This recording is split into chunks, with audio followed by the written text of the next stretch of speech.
I think it's fair to say in your whole body of work you're sort of known for creating some very unusual, creative and fantastical films. So I was just sort of wondering where your brilliant ideas come from, and specifically for Parnassus, what were your influences? It was basically atomic mutation.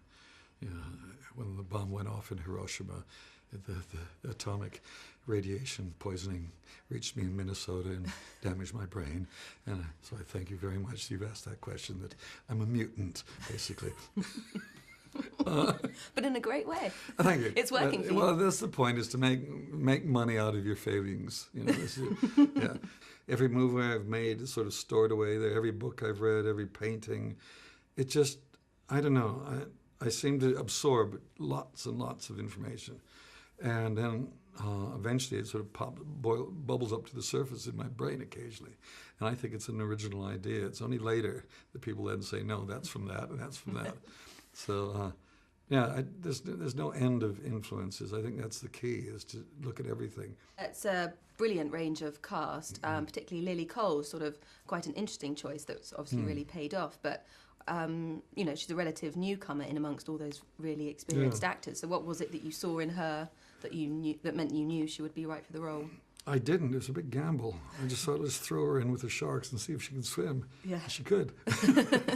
I mean, she was extraordinary looking, which is what I wanted for Parnassus's daughter. I wanted her to be that. We met. She was incredibly intelligent, confident, did a screen test. Okay. So throw her in and see what happens. And she rose to the top. That's what I think is important. And somebody less strong might have been overwhelmed by all of that talent around her, but she held her own and is brilliant. Obviously, after Heath Ledger's passing, there was a few months where filming was suspended.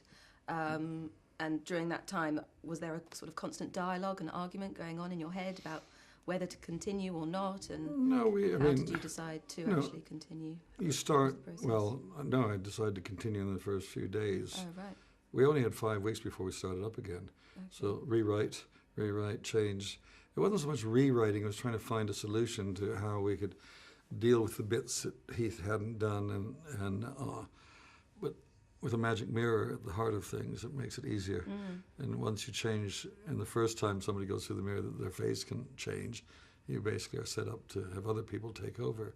And then you start calling friends of Heath, and they turn out to be Johnny, Colin, and Jude, and they all somehow managed to get there.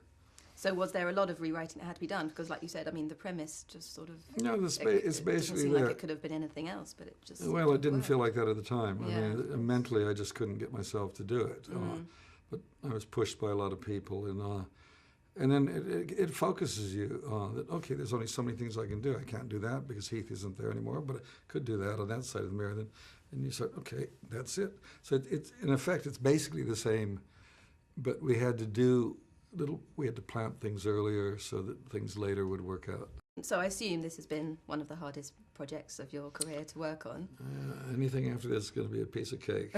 So how does it feel now? How are you feeling right now that it's all sort of coming to an end? And it's great, and we, showing it to people. People come out excited, beaming, have a great time. Great, I made a great film, and I think it's a fitting and decent homage to Heath.